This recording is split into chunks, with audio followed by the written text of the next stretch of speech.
물론 지금은 두 분 다 돌아가셨지만 내가 어릴 적에 외삼촌과 숙모는 날 무척 귀여워했었다. 외가의 장남이었던 삼촌은 할아버지에게 대부분의 토지와 살림을 물려받았고, 그래서 굳이 직업을 가지거나 할 필요 없이 그 임대료만으로 유유자적하며 살았다. 숙모를 만나 결혼한 뒤 삼촌은 마을에서 조금 떨어진 곳에 있는 오래되고 넓은 집에 눌러 앉았고, 아이가 없이 부부만 생활을 이어갔다. 삼촌과 숙모는 맞벌이로 늘 바빴던 우리 부모님을 대신해서 나는 물론이고 우리 누나와 동생까지 돌봐줬는데, 삼촌 댁에 놀러가면 맛있는 음식을 내어주고 용돈까지 챙겨주곤 했었다. 삼촌과 나이 차이가 많이 나고 사이도 소원했던 어머니는 삼촌 부부가 아마 그렇게 해서라도 부모가 된 기분을 느끼고 싶었을지도 모른다고 말했다.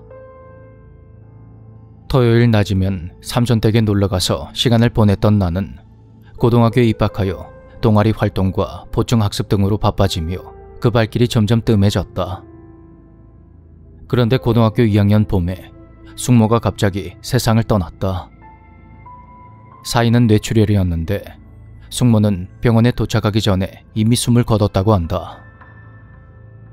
그동안 명절에만 간간히 삼촌을 만나러 갔던 나는 숙모의 장례식 참석차 오랜만에 삼촌 댁에 찾아갔다가 크게 놀라고 말았다.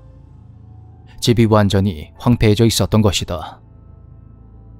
미닫이 문은 너덜너덜했고 온갖 잡동사니와 쓰레기들로 엉망이 된 집안은 전체적으로 심하게 퇴색된 것 같았다. 할아버지가 살아계실 때부터 집안일을 도와주던 가정부 아주머니도 보이지가 않았는데, 그분도 나이가 너무 많아서 숙모가 세상을 떠나기 얼마 전에 일을 그만뒀다고 했다. 삼촌, 괜찮으세요? 그래.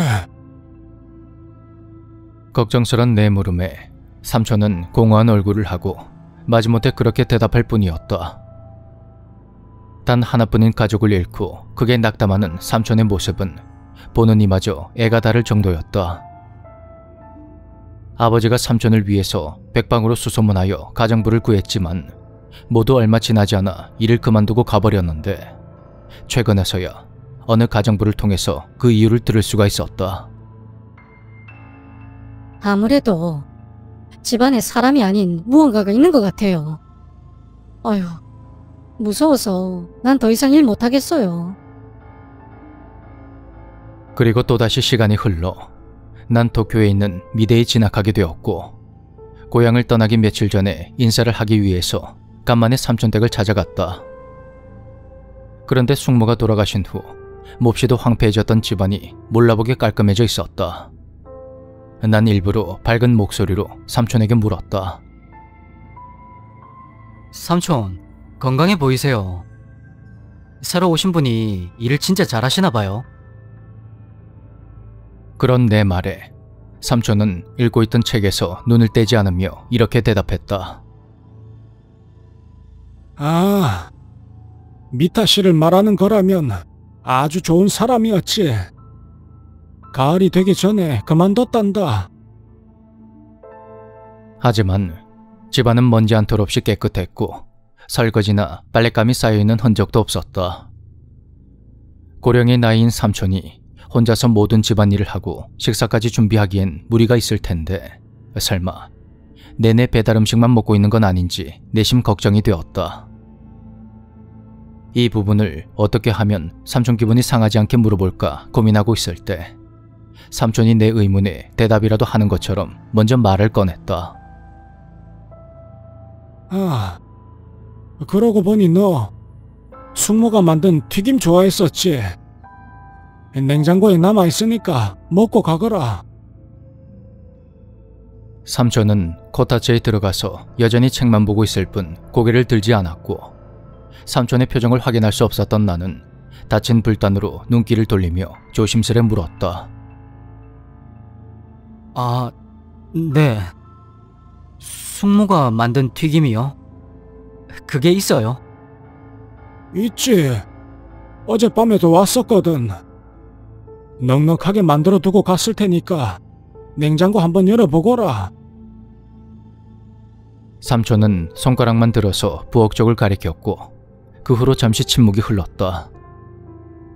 삼촌의 옆얼굴을 바라봤지만 그 눈은 여전히 책 속에 머물러 있었고 해가 지며 어슴푸레해진 이 집에 이미 돌아가신 숙모가 있다는 정체 모를 상황이 나를 압도해버렸다. 불을 좀 켤까요?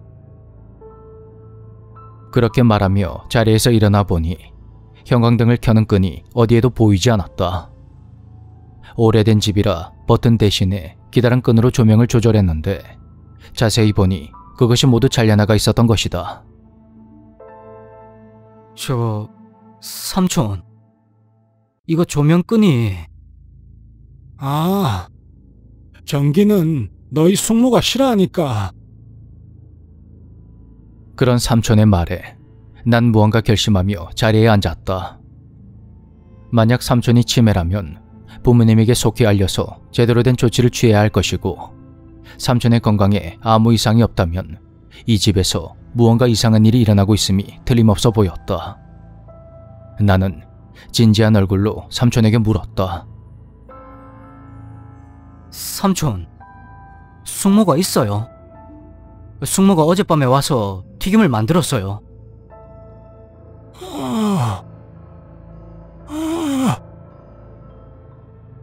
그때 삼촌이 기이한 목소리를 내며 처음으로 날 쳐다봤다. 그리고 하지만 숙모는... 나는 삼촌의 얼굴을 보고 끝내 말을 잇지 못한 채 삼켜버렸다. 돋보기 너머로 보이는 삼촌의 공허한 눈은 노랗게 탁해진 흰자에 심하게 쪼그라든 검은 눈동자가 초점을 완전히 잃고 있었던 것이다. 삼촌이 치매에 걸린 거라 확신한 나는 일단 집에 돌아가기 위해 인사를 하고 일어섰다. 그런데 돌아가려고? 그러면 가기 전에 저기 있는 반일용 사다리 좀 가져다 주거라. 사다리를 왜요? 아, 내일 저녁에 숙모가 저기서 내려오는 게 힘들어 보여서 말이다. 그러면서 삼촌은 불단 위에 있는 작은 벽장을 가리켰다. 죽은 숙모가 저녁마다 저기에서 내려온다니. 이게 대체 무슨 말인지 내가 이해를 못하고 있자 삼촌이 탁한 눈으로 날 바라보며 말했다. 네 숙모가 밤이 되면 저기 저 벽장에서 쑥 나와서 그 옆에 삼나무 기둥을 타고 내려오거든. 벽장 옆에 삼나무 기둥을 가리키며 말하는 삼촌의 모습에 내가 차마 말을 꺼내지 못하고 있자 삼촌이 다 알고 있다는 것처럼 이렇게 말을 이었다. 실은 나도 저걸 태울 생각이었거든. 근데 말이지, 있었어. 숨어 있었어, 저기에. 삼촌은 초점이 맞지 않은 눈으로 날 멍하게 바라보며 굳게 닫힌 불단 위의 벽장을 가리켰다. 다 낡아 빠진 문으로 닫혀있는 저 벽장. 저 안에 죽은 숙모가 있다니 도무지 납득할 수가 없었다. 내일 저녁에 돌아오는데 그 삼나무 기둥이 번들번들 하거든. 너희 숙모가 미끄러지면 큰일 아니냐. 그래서 저기에 사다리를 기대어 세워주려는 거다. 삼촌은 마치 내가 단 한마디도 못하게 하려는 듯 쉬지 않고 말을 이어갔다. 난 그런 삼촌의 이야기에 대충 맞장구를 쳐줬고 다 낡아 빠진 접이식 사다리를 삼나무 기둥 옆에 세워두고는 도망치다 삼촌 댁을 빠져나왔다. 날이 어둑어둑해지는데도 삼촌은 거실에 불도 켜지 않은 채 낡은 의자에 앉아 낡은 책을 넘기고 있었다. 집으로 돌아온 후 부모님에게 모든 이야기를 털어놓으며 삼촌을 요양원에 모셔야 하지 않느냐고 하자 아버지가 몹시 곤란한 표정으로 이렇게 말했다. 이미 몇 번이고 가정부를 드리자고 했고 편하게 요양원에 가는 게 어떠냐고도 했지만 삼촌은 전혀 듣지 않았어. 숙모가 죽고 나서 삼촌을 돌보는 비용을 우리가 다 내고 있으니 솔직히 그것도 부담스러운 게 사실이다. 숙모가 돌아온다는 망상은 너희 엄마도 이미 들어서 다 알고 있어. 우리가 자주 가서 상태를 살펴볼 테니까 너무 걱정하지 말거라. 그 후로 몇 년이 흘러 어느 해 봄 삼촌은 돌아가셨다.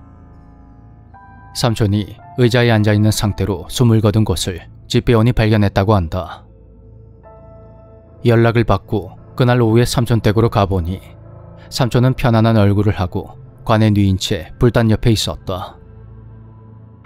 불단 옆에 있는 삼나무 기둥에는 몇 년 전에 내가 세워뒀던 사다리가 그대로 놓여져 있었다. 지금이라면 불단 위의 벽장 안을 들여다볼 수 있겠구나 하는 호기심이 생겼다. 그래서 사다리 앞으로 다가가 보니 그 위에 먼지가 잔뜩 쌓여 있었다. 그리고 그곳에는 확실히 누군가 내려온 것 같은 발자국이 수도 없이 찍혀 있었다.